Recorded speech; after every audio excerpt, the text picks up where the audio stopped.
Hello viewers, welcome to my channel online study with Bhavesh. आज के video में हम बात करने वाले हैं दिमाग में अवनमन पर आधारित एक महत्वपूर्ण न्यूमेरिकल के बारे में। तो चलिए स्टार्ट करते। देखिए न्यूमेरिकल क्या कह रहा है कि एक पदार्थ के 5 ग्राम को 50 ग्राम जल में घोलने पर विलायक के हिमांक में 1.2 डिग्री सेल्सियस की कमी आती है।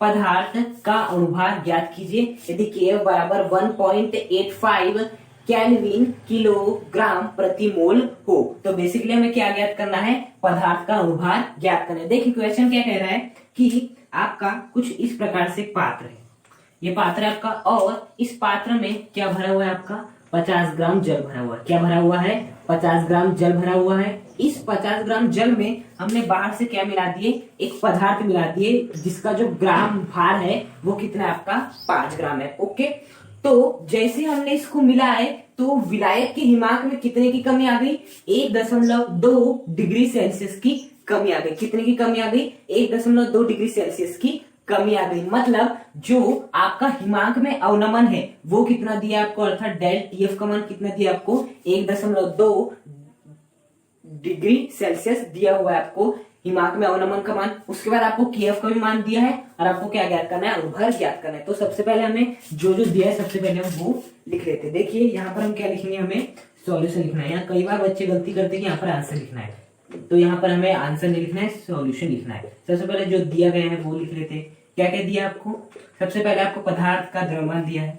पदार्थ का द्रव्यमान कितना दिया है? 5 ग्राम दिया है। उसके बाद आपका जल का द्रव्यमान दिया है। जल का द्रव्यमान कितना दिया आपको? 50 ग्राम दिया है जल का द्रव्यमान। उसके बाद जो हिमांक में अवनमन होता है जिसे मैं डेल टीएफ से प्रदर्शित करता हूँ वो कितना दिया है, 1.2 डिग्री सेल्सियस दिया है। उसके बाद आपको केएफ का मान दिया, कितना दिया है, 1.85 केल्विन किलोग्राम प्रति मोल। इतना क्या दिया आपको, केएफ का मान दिया है। उसके बाद आपको ज्ञात क्या करना है, वो लिख लेते हैं, ज्ञात करना है। बेसिकली ज्ञात क्या करना है, हमें पदार्थ का अणुभार ज्ञात करना है। पदार्थ का अणुभार ज्ञात करना है और इस पदार्थ के अणुभार को मैं m से प्रदर्शित कर देता हूं। अब देखिए, अब हम एक फॉर्मूला है जिसे जानते हैं, जिसे हमने पिछले वीडियो में पढ़ा है हिमांक में अवनमन में ही, कि जो आपका डेल्टा टीएफ होता है, जो आपका डेल्टा टीएफ होता है वो बराबर होता है केएफ इंटू एम। ओके, जहां एम क्या होती है आपकी मोलरता, तो मैं डेल्टा टीएफ को जैसा का वैसा रख देता हूं। उसके बाद केएफ। अब देखिए मोलरता को मैं क्या लिख सकता हूँ, विलेय का भार, या जिसे हम विलेय का द्रव्यमान भी कहते हैं, इनटू 1000 डिवाइड बाय, यहाँ क्या आ जाता है आपका विलेय का अणुभार, यहाँ क्या आ जाता है आपका विलेय का अणुभार, इनटू यहाँ पर क्या आ जाता है आपका विलायक का द्रव्यमान या विलायक का जिसे हम भार भी कहते हैं। अब देखिए विलेय क्या है आपका, पदार्थ है, उसका द्रव्यमान दिया 5 ग्राम, बिल्कुल। विलेय का अणुभार वो तो हमें निकालना, बेसिकली देखिए ना, पदार्थ आपका विलेय है और उसी का अणुभार ज्ञात करना है। विलायक का द्रव्यमान दिया, बिल्कुल दिया 50 ग्राम, और डेल्टा टीएफ का मान दिया बिल्कुल 1.2, और केएफ का मान भी दिया बिल्कुल। मानों को पुट कर देते हैं। डेल्टा टीएफ का मान कितना दिया हुआ है हमें, डेल्टा टीएफ का मान दिया है 1.2 इज इक्वल टू केएफ का मान कितना दिया है 1.85 इंटू विलेय का द्रव्यमान। विलेय का द्रव्यमान कितना दिया 5 इंटू 1000।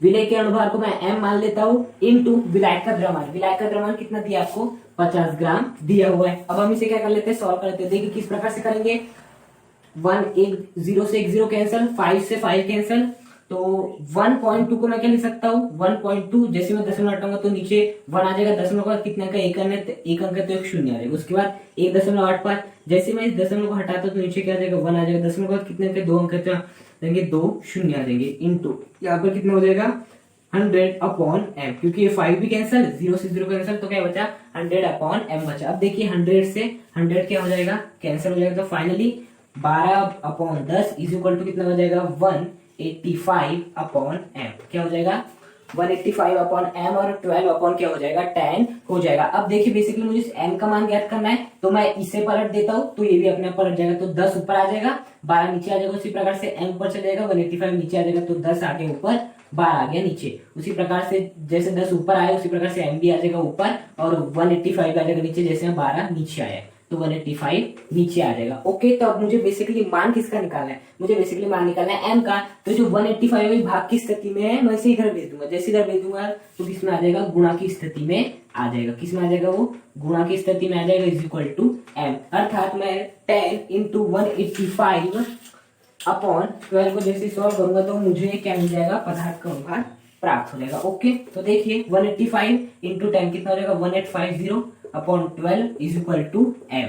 ओके, अब हम इसे क्या कर लेते हैं, सॉल्व कर लेते हैं कि 154.17 इज इक्वल टू एम, अर्थात जो हमारे पदार्थ का अनुभाग कितना निकल गया 154.17। ओके, यदि आपको वीडियो पसंद आए तो वीडियो को लाइक करें, चैनल को सब्सक्राइब करें और कमेंट करके मैं जो बताए कि आपको वीडियो कैसा लगा। Thank you.